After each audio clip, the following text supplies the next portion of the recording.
Hello po sa lahat. Ngayon po ay tuturuan kong magbasa ang mga bata.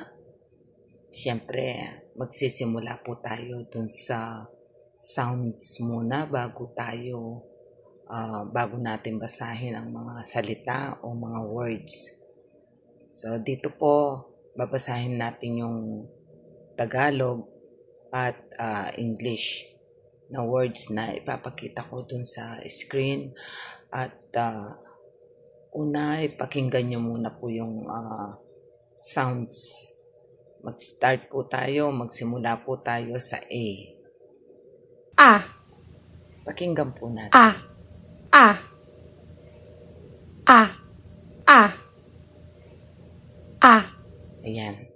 Ngayon naman po, ibasahin natin ang Tagalog ng mga salita.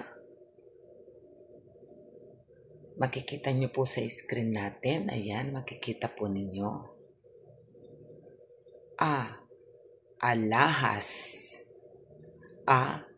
Alahas. A. Araw. A. Araw. A. Agila. A. Agila. A. Aklat. A. Aklat. Ngayon naman po ay ulitin natin pakinggan yung sound. A.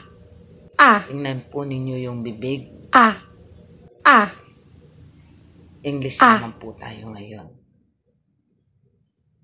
A. Ant. A. Ant. A. Alligator. A. Alligator.